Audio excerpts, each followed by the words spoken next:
Yeah, in like 10 minutes, the light is just completely gone, and you feel this cold, sunny penetrates everywhere, you know, when that sun goes.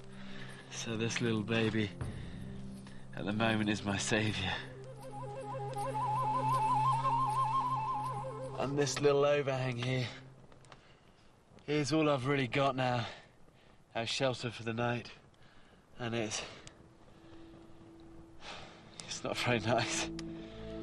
But with this fire, I should be at least kept dry and get some warmth back. Perhaps now I can snatch a few hours' sleep. Besides a handful of grapevine leaves, I've had nothing to eat. Tomorrow, I want to find some food.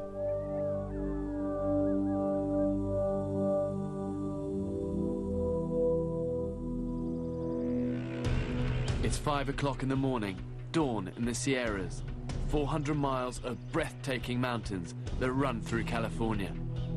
I'm heading down the western side of the mountains. To go east would take me into the Nevada desert.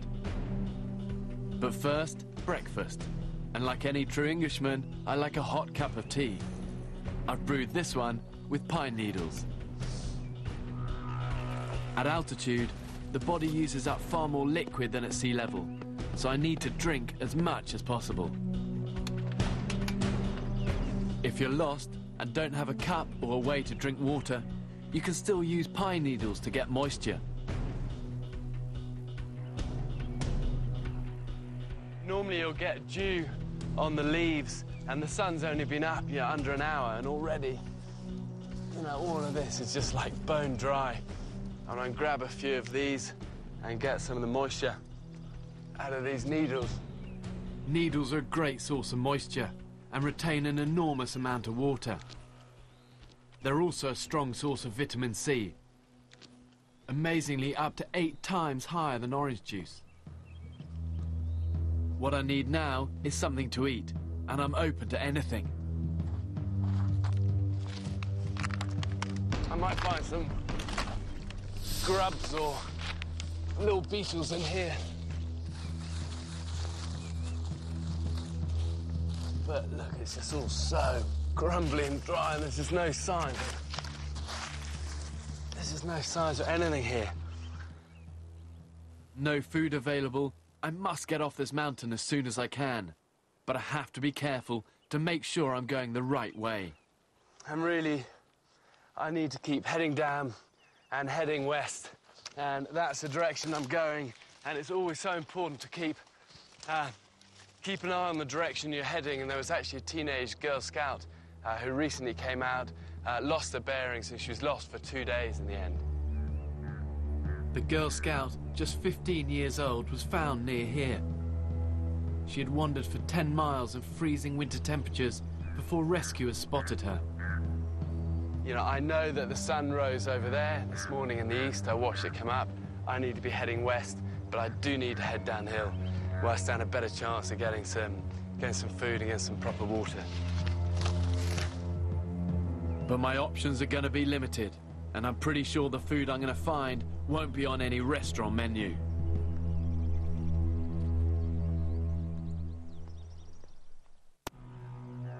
I'm in the Sierra Nevada mountain range in California, looking for a way out. And I'm in luck. A chance to use an old Native American mode of transport comes my way. There's some horses grazing over there, and this is such a privilege to see. This is one of the few places in the whole of the US where horses still roam wild.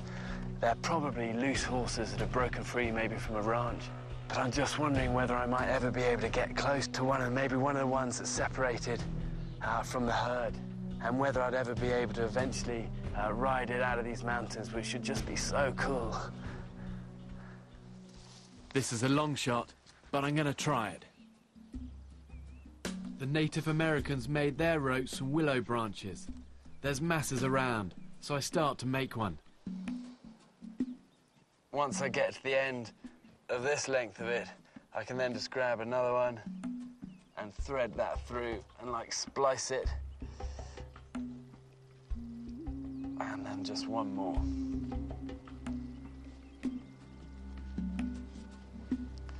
there. And then when I get to the end, all I do is grab a little strand of it, wrap it around the bunch, and tie that off.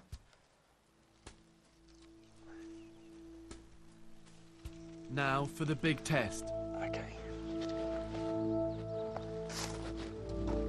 The Indian technique for calming horses requires sensitivity and patience. And there she is. Look, she's looking right at me now, just checking me out. And the way to approach is just really nice and calm and gentle. And if I just take a few of these grasses, and nice meadow grasses will be familiar to him. And what I want is for him to begin to turn and to come and just have a smell of me. And he's definitely curious. And that is going to be the key for me getting close to him. Come on. Here you go. Here you go. Here you go, eh? Hey? Good boy. Good boy. And this is the important bit, this first contact. And make it on its shoulder. And that's a very non-threatening place for a horse. Its head is very sensitive. And that's a good first contact, though.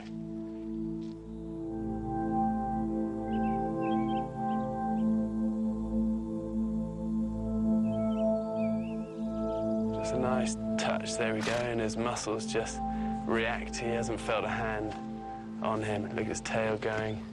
He's a little bit edgy with me still.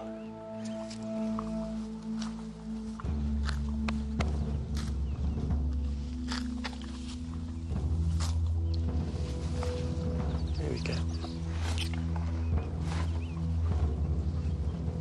And that's nice.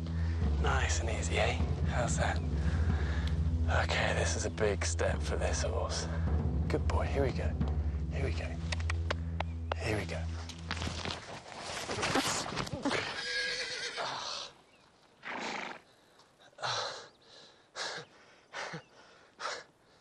I've missed my chance. I should have spent at least a day gaining the horse's trust before trying to ride him. Now that he's wary of me, it would take me even longer. I don't want to wait, so I'll have to rely on my own 2 feet to get me out of here. One thing I have to do is find some food.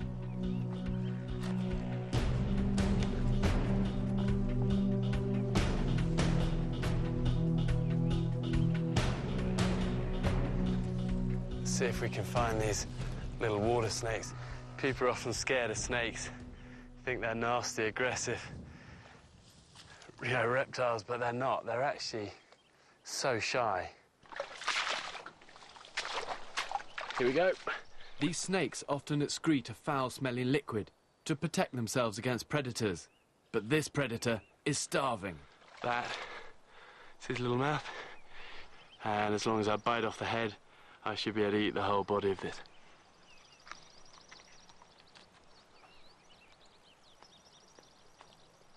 His head's still moving. Good meal. With breakfast inside me, it's time to head down the mountain once again. After 4 hours of walking, it still feels I'm getting nowhere. It looks beautiful here, but looks can be deceiving. If you don't know what you're doing, this is a place that can kill you. My priority is getting some real food, and that's not going to be easy.